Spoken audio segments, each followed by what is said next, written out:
ओम शांति 28 सितंबर 2020। आज की बाबा की साकार मुरली में दो बातें सबसे ज़्यादा मुख्य कैटेगरी की। पहली बात जो बाबा ने योग को बड़े सरल भाषा में, बहुत सिंपल, जो राजयोग की सही डेफिनेशन सहज योग, उसके लिए बड़ी खूबसूरत लाइंस और बातों में पूरा सार बाबा ने बताया है। और दूसरी बात जो इम्पोर्टेंट है तो ड्रामा की जो एक गहरी राज, बाबा ने सदा ड्रामा को एक राज कहा। कभी भी आत्मा को या परमात्मा को राज नहीं कहा, सीक्रेट नहीं कहा, परंतु ड्रामा को सदा राज कहा। ड्रामा के राज को समझो, है ना। तो स्टार्टिंग विद योग, आज की मुरली में बाबा कहते हैं कई बच्चे जैसे नहीं समझते कि एक ऐसे कोई टाइट पॉस्चर बना करके एकदम अलर्ट साधु की तरह बैठ गए हैं, हठ योग की तरह। बाबा ने सदा उस चीज़ के लिए मना किया है, हमेशा से मना किया है, क्योंकि योग अक्षर शब्द ही बाबा ने मना किया हुआ है। याद एक मीठा शब्द है। बाबा कहता है ना, रिमेम्बरेंस, किसी को याद करना। एग्जाम्पल दिया, जैसे एक बच्चा बैठा है तो अब उसको पता है कि मेरे फादर मेरे बाजू में बैठे हैं, अंडरस्टूड है। अब अपने फादर को याद करने के लिए वो कोई पॉस्चर थोड़ी धारण करेंगे, या जितने भी देहधारी हमारे रिश्ते और फ़र्ज़ के रूप में हमारे साथ हैं, तो रूप के साथ हैं, है ना। फ़र्ज़ और रिश्तों के रूप में, मतलब रोल में, रूप धारण जो किया हुआ है वो वास्तविकता है नहीं, परंतु जिस रूप में हमारे साथ हैं, तो अब उनके साथ वो चीज़ें निभानी है। लेकिन उस समय हमें याद थोड़ी रहता है, ऐसे कोई बैठ करके कोई याद थोड़ी करता है कि मेरी मम्मा ऐसी हैं, मेरे फादर दिखने में ऐसे हैं। नहीं ना, वो तो नेचुरल है। तो सहज, एकदम सहज रीति याद रहे कि मैं आत्मा हूँ, ये याद रहेगा तो परमात्मा ही याद आएगा। सोल कॉन्शियसनेस में परमात्मा याद ना आए ऐसा नहीं हो सकता। क्यों? क्योंकि सोल कॉन्शियसनेस का ज्ञान किसने दिया? बाबा ने दिया। सोल कॉन्शियसनेस की प्रैक्टिस कर रहे हैं तो किसके कहने पर कर रहे हैं? बाबा के कहने पर। तो बाबा सदा कहता कि पढ़ाई अगर याद है तो पढ़ाने वाला तो याद अपने आप आएगा, करना नहीं पड़ेगा। सारा जो खेल है वो अपने को आत्मा समझने का ही है, और फिर परमात्मा सर्व संबंधों में याद आएगा। तो बाबा ने कहा ऐसे कोई पोस्चर बना के बैठना नहीं उस चीज़ के लिए। तो सहज योग है, इजी है। शरीर निर्वाह अर्थ जितने गृहस्थ के काम है वो सब भल करो। सिर्फ औरों को बुद्धि से निकालना ही तो है। क्यों निकालना है? क्योंकि ये पतित तमो प्रधान दुनिया है ना, इसलिए बाबा कहते हैं कोई भी देहधारी को याद नहीं करना। तो किसी के पतित और तमो प्रधान होने से मेरा क्या नुकसान है? मेरा नुकसान इतना है कि उनके मन की स्थिति जो हो जाएगी वो भी फ्लक्चुएट करती रहती है, कभी गुड कभी बैड, वो मेरे मन की स्थिति बन जाएगी। अगर वो खुश हैं तो फिर मैं भी खुश हो जाऊंगी। अगर वो दुखी हैं फॉर सम रीज़न, तो अगर केवल उनको याद भी कर लिया तो दुखी हो जाएंगे। टेलीपैथी इसी को कहते हैं। याद माना रिमेम्बरेंस, रिमेम्बरेंस माना कनेक्शन, है ना। तो कनेक्शन की बात जो दिल में एब्जॉर्ब हो, वो बाबा की बातें एब्जॉर्ब हों। बहुत लोग बहुत कुछ कहते हैं और बाबा भी कुछ कह रहा है। अब डिपेंड करता है कि हम अटेंशन बाबा जो कह रहा है उस पर दे रहे हैं, या जो बाकी लोग, बाकी मान्यता कह रही है उस पर दे रहे हैं। बाबा ने भक्ति मार्ग के बारे में जो चीज़ कही, उससे पहले ड्रामा का सीक्रेट, बाबा ने कहा जो कुछ पास्ट हो गया वो ड्रामा। एक लाइन थी मुरली की कि जो बात पास्ट हो जाती है उसको कहा जाता है ड्रामा। जैसे कोई से झगड़ा हुआ, पास हुआ, उनका चिंतन नहीं करना। अच्छा, कोई ने कम जास्ती बोला, मतलब बहसबाजी ज़्यादा हो गई, बाबा कहते हैं उसको भूल जाओ, है ना। मान लो किसी ने बहुत बोला और आपने रिस्पॉन्स नहीं किया, दो हाथ से ताली वाला जो कंसेप्ट है, थोड़ी देर बोला तो रहमदिल बन करके उस बात को भूल जाना है। वरदान में था ना, भूल जाओ। वर्णन की भी आवश्यकता नहीं कि फलाने ने ऐसा किया, फलाने ऐसा किया। बाबा ने कहा कल्प पहले भी ऐसा ही उसने बोला था। याद रहने से फिर बिगड़ते रहेंगे, है ना। वो बात फिर कभी बोली, है ना, फिर वो कभी रिपीट एज सच अपने जहन में नहीं होना, है ना। रिपीट टेलीकास्ट करने की वजह से इमोशंस भी उसी लेवल के रिपीट होंगे, और फिर वो हिसाब किताब जो सेटल होना चाहिए वो नहीं हो पाएगा।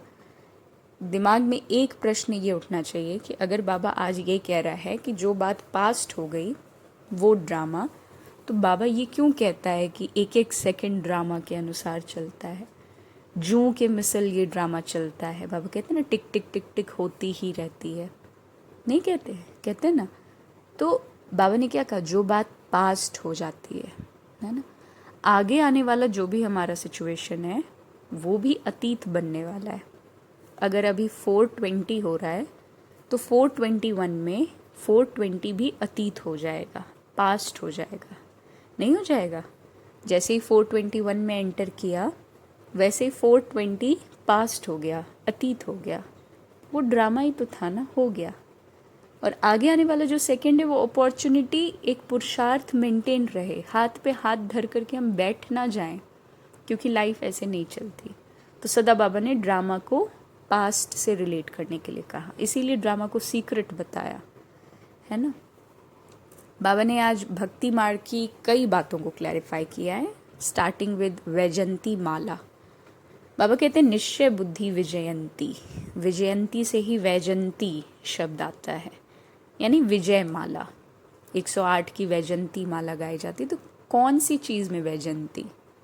तो बाबा कहते हैं शिव बाबा ने जो स्वर्ग की स्थापना की उनके ये मालिक हैं, तो ज़रूर उससे पहले उन्होंने ये पुरुषार्थ किया होगा, सिंपल है ना। एक बात बाबा कहता, मनुष्यों ने फिर युगे युगे जो कह दिया कि परमात्मा हर युग आता है, संभवामी युगे युगे कहते हैं ना गीता में, पवित्राणाय साधुनाम करके एक श्लोक जो है, तो उसमें संभवामी युगे युगे कि हर युग में परमात्मा आते हैं। बाबा कहता कि अवतार नाम भी बिल्कुल भूल गए हैं, फिर उनको ठिक्कर भित्तर में और कण कण में कह देते हैं, नहीं कह देते कि कच मच अवतार है, नहीं इंसल्ट कर देते परमात्मा की। वही करेक्शन बाबा दे रहा है। फिर बाबा कहते हैं कि तुम अभी कृष्ण को माखन चोर कहेंगे क्या? बिल्कुल नहीं।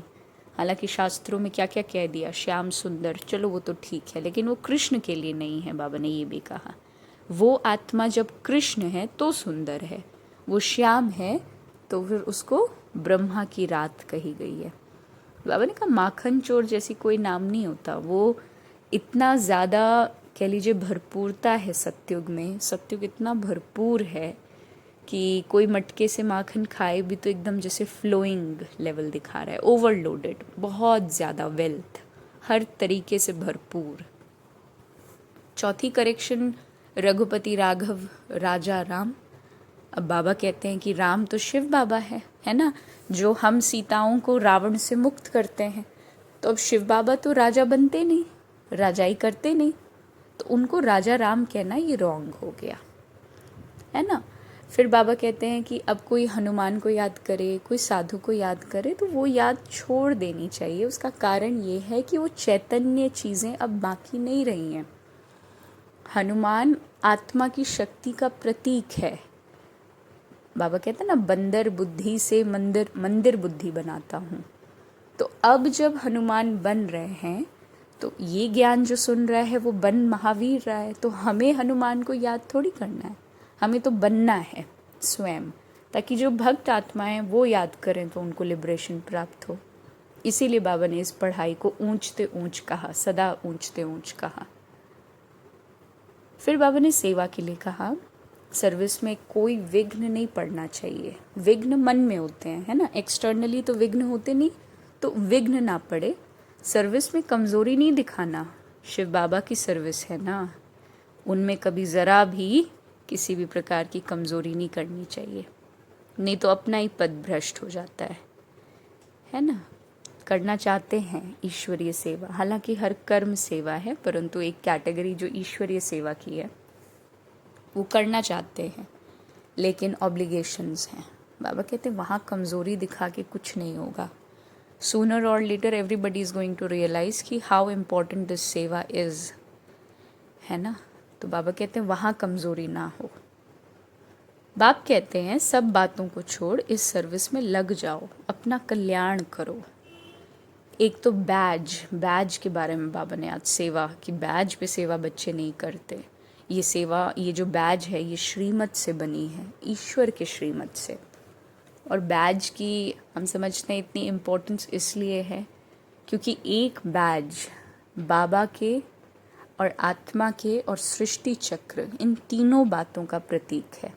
बैज पे ओम शांति लिखा रहता है, तो आत्मा का प्रतीक, परमात्मा का भी प्रतीक वही है। फिर ऊपर बाबा बने रहते हैं छोटे से, ना, स्मॉल पॉइंट ऑफ लाइट।